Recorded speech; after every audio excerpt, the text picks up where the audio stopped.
Hey everybody, and welcome to Stock Abilities. Today I'm going to be covering StockTwits. It's a kind of like a stock trading community area board here. You got some reliable sources, most of the time not so much. That's a fairly active community. You got two different people that had launched this in 2008. If you want to learn a little bit more about that, I could go into detail about it. But ultimately, we're going to stick to just the general features of StockTwits and all that kind of stuff. It's fairly basic. You got the all, you got the charts, and you got the links. Unfortunately, in the charts, they don't always post reliable sources. Occasionally they do.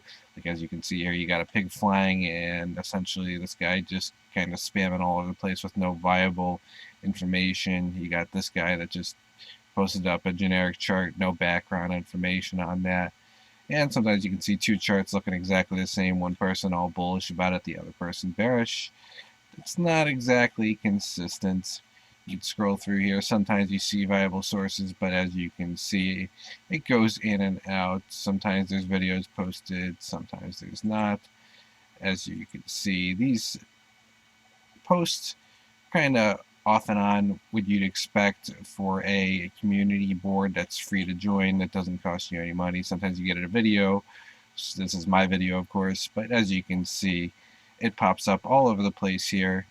Uh, it's up to you whether you want to listen into some of these people. The best way to determine whether it's a good source to follow is the person themselves, not necessarily the sources they're posting. Sometimes they have a personal agenda, they're pumpers and dumpers, and of course, if you're familiar at all with stock trading and everything like that, a board like StockTwits in their community isn't going to really affect the prices or anything. Of course, you can have a little bit of a watch list on the side here. I just have a lot of random tickers that I was just looking over for research purposes. Be cleaning that out a little later.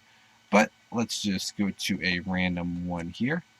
For example, ETRM. This has been a popular one lately. You got Eneromedics, and you got the classic spammers like this guy here. As you can see, they don't have a lot of quality control in regards to their posts, but at the same time, it's not too bad in regards to spam overall. For as big of a website as it is, they can't really be perfect with that. You got some people that post viable sources, some people that don't. It's a fun market. You can make market community. You can make some interesting friends and all that. They got a whole bunch of other little features that they're working on, like the Money Badger is fairly new. We'll be going over all these kind of things later on. Inbox is pretty self-explanatory, and as you can see, sometimes the people just post bullish. Bulls should not. Sometimes they post information that's important. Of course, sort through and choose wisely. I do not recommend a lot of these people as viable sources. It's best to do your own due diligence.